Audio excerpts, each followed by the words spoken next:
So what CGAP has found is that with digital finance, on the one hand, we have many more opportunities to deepen financial inclusion. At the same time, there are many more risks that are affecting consumers. We're seeing, an increasing complexity of the landscape with many more digital finance service providers providing sometimes services that are a bit complex for low-income customers. So it has become very urgent to do things differently. Because what we're seeing at the moment is that we have initiatives with regulators here, initiatives with providers there. Sometimes, consumer associations are doing some work. And all this is a bit of a piecemeal approach in a lot of countries. We think that it's urgent to take a different approach, a more holistic approach, which we call a responsible digital finance ecosystem approach. It is an approach where all the different key actors in the digital finance ecosystem are involved.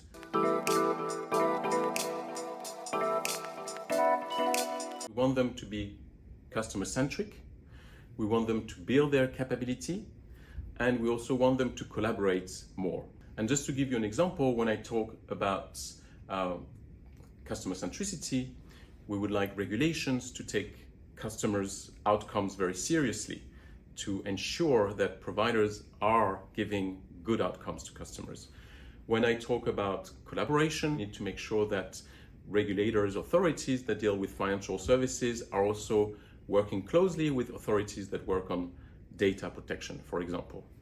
And when I talk about capability, we need to ensure that providers and regulators have strong capability to act responsibly in the ecosystem.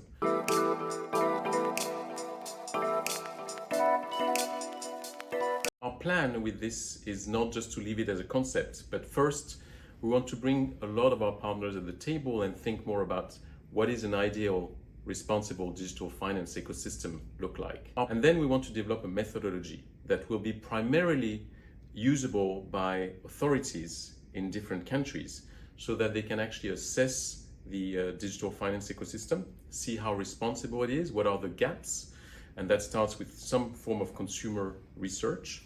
And then the methodology would also help them to develop some form of roadmap. How do we fill those gaps that we have identified in terms of the responsible digital finance ecosystem? And ultimately, we also want to provide in the methodology ways to measure results.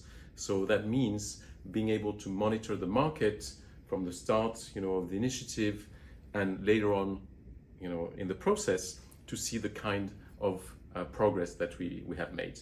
And for that, we have a few, obviously a few tools that are already available in the CGAP Market Monitoring Toolkit, for example. But one thing I wanted to add is that this is a very collaborative process. And that means that at the country level, when I talk about, roadmap and all this, obviously all actors need to sit at the table to develop the roadmap, but also to fill the gaps. So we expect that our role will also be a role of convener of different actors. We're going to pilot this methodology in 2 to 3 countries in the next 3-4 years. So this will enable us to see if the methodology is working, what are the weaknesses of the methodology, whether maybe it's replicable in other countries. And this way we hope that we will leave behind a tool that authorities can use to make their digital finance ecosystem more responsible.